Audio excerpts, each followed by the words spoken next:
Have you ever heard of smugglers who became rich, powerful, and almost legendary? Forget that common image of ordinary criminals. Today, we're diving into the world of crime geniuses. Men and women who used intelligence, influence, and, of course, illegality to move billions, challenge governments, and even become celebrities. From the glamour of planes full of cocaine to secret tunnels worthy of spy movies, get ready to meet the most brilliant and daring smugglers in history. And hey, some of them were more creative than many entrepreneurs out there. So, go ahead and leave a like, subscribe to the channel, and come with me on this journey through the underworld of crime. But beware, by the end, you might find these criminals too brilliant to be real. El Chapo, the king of tunnels. Let's kick things off with one of the most infamous names in organized crime, Joaquin El Chapo Guzman. This guy wasn't just another Mexican drug lord. He was the mastermind behind the Sinaloa cartel, one of the most powerful and violent criminal organizations in the world. But what really set El Chapo apart was his incredible innovation in drug trafficking. He built underground routes between Mexico and the United States using highly sophisticated tunnels. And we're not talking about simple holes in the ground. These tunnels had ventilation systems, electric lighting, and even tracks with motorized carts to speed up the drug transport. It was practically a drug smuggling subway system. His fortune? Estimated at over $1 billion.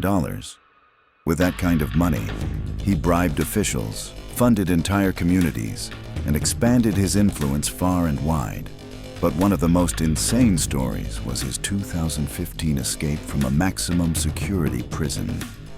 El Chapo vanished through a tunnel that was dug right under the shower in his cell.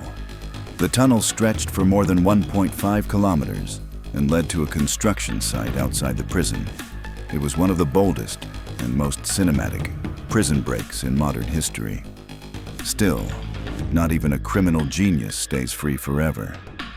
In 2016, he was captured again, extradited to the United States, and sentenced to life in a supermax prison, where chances are he won't be digging his way out this time. Semyon Mogilevich, the invisible boss of the Russian mafia. Now, if you think you've seen cold and calculated villains in the movies, wait until you meet Semyon Mogilevich. This guy is practically a living legend, and unfortunately, a real one. Born in Ukraine, he became known as the brain of the Russian mafia. But here's the thing, he wasn't your typical mobster. While many crime bosses rely on violence and brute force, Semyon's style was corporate.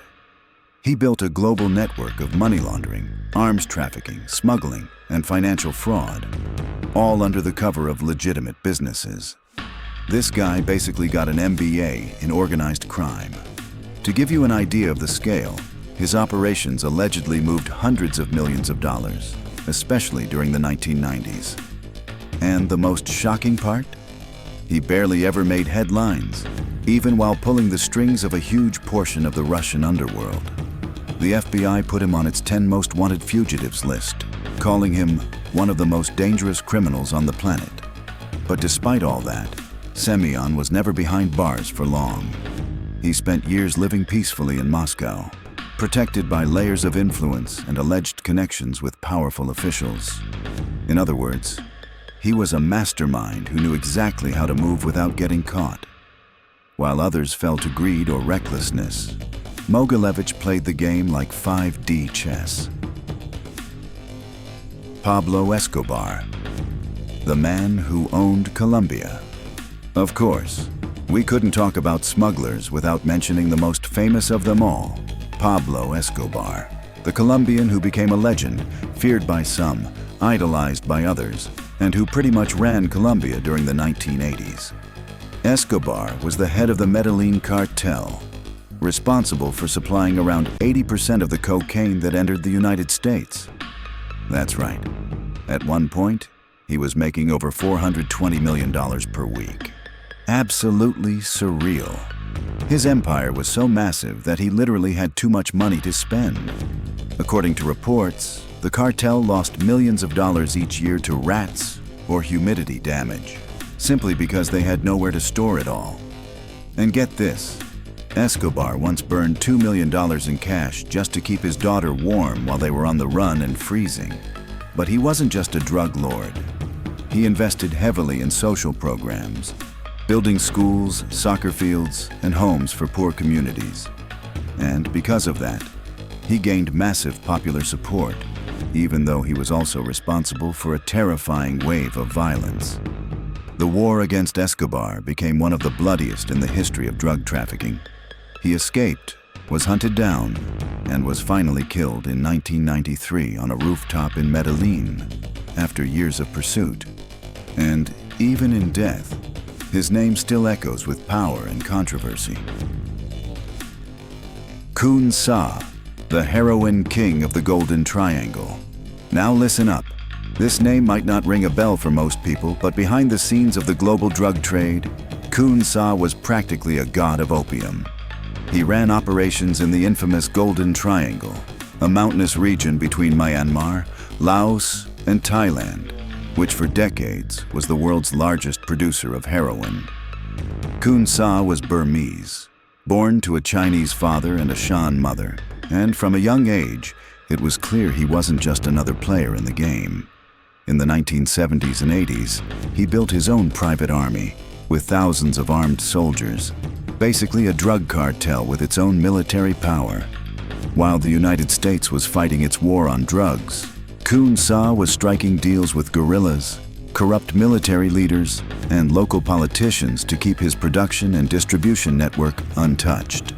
At his peak, he reportedly controlled 60% of the world's heroin trade.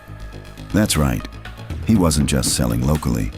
He was exporting directly to the US, Europe, and anywhere else willing to pay. And here's the craziest part. In 1996, Khun Sa surrendered voluntarily to the Myanmar government, but under very specific conditions. He would never be extradited or prosecuted for international drug trafficking. He lived the rest of his life in a luxurious mansion in Yangon, like a retired businessman, until he died of natural causes in 2007. That's right, the biggest heroin trafficker in history died peacefully, far from prison, like some wealthy old man enjoying his retirement. Carlos Lader, the Nazi hippie of cocaine. All right, brace yourself for this one. Carlos Lader, one of the co-founders of the Medellin cartel, was like a movie villain straight out of a fever dream, a mix of Nazi ideology, hippie rebellion, and an insatiable thirst for power. Lader was born in Colombia, but had German roots, and he was obsessed with Hitler and white supremacist theories. At the same time, he embraced a wild, anti-establishment lifestyle. In short, a bizarre, dangerous character. His genius or insane idea. He bought an island in the Bahamas called Norman's Cay and turned it into a private airport for planes loaded with cocaine flying straight from Colombia to the US. It became a VIP checkpoint for drug trafficking. Carlos used the island as an airbase, equipped with radar systems, a runway, and armed guards.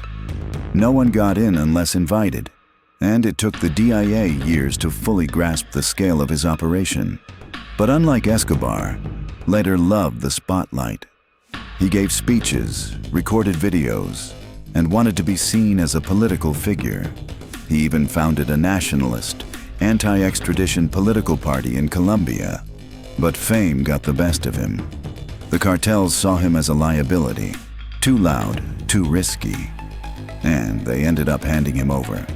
He was extradited to the US in the 1980s, sentenced to 135 years in prison, but later had his sentence reduced after cooperating with authorities. Later spent decades behind bars and was finally released in 2020 at age 70 in poor health. Today, he lives on parole in Germany, a character so bizarre and extreme, he could outshine any fictional villain. Frank Lucas, the kingpin behind Blue Magic. If you've seen the movie American Gangster with Denzel Washington, then you already know the story of Frank Lucas, or at least the Hollywood version. But the real story, even more shocking. Lucas started out as a driver for a famous Harlem mobster in New York City, but he was a quick learner and soon decided to play the game his own way. And his way meant cutting out all the middlemen and importing heroin straight from Southeast Asia, hidden inside the coffins of dead American soldiers from the Vietnam War. Yes, you heard that right. This bold move allowed him to create Blue Magic, a brand of ultra-pure heroin that took over New York's drug market in the 1970s. Lucas became a symbol of street luxury, dressed in expensive fur coats, sitting ringside at boxing matches, and rubbing shoulders with celebrities. But the spotlight came with a price. Federal agent Richie Roberts began investigating him, and in 1975, Lucas was finally arrested. But here's the twist. He became a powerful informant, helping bring down over 100 corrupt cops and drug traffickers. As a result, his sentence was drastically reduced, and he ended up serving just 15 years in prison. After his release, he lived a low-profile life and passed away in 2019 at the age of 88. One of the few drug lords who actually got out alive, with his story immortalized on the big screen. It's crazy how each of these names used intelligence, boldness, and sometimes pure cold-blooded calculation to build massive empires outside the law. But in the end, they all paid the price, whether with their freedom, their lives, or a legacy forever stained. Now tell me, which of these stories did you find the most insane? Drop your thoughts in the comments. I read everything and always reply to the best ones. And if you're into real-life curiosities, unbelievable stories, and characters that feel like they walked straight out of a movie, you already know what to do. Hit the like button, subscribe to the channel, and turn on notifications because there's a new video every week here on Top Curiosities. And trust me, each one is crazier than the last. Thanks for watching all the way through, and I'll see you in the next deep dive into the darker side of history.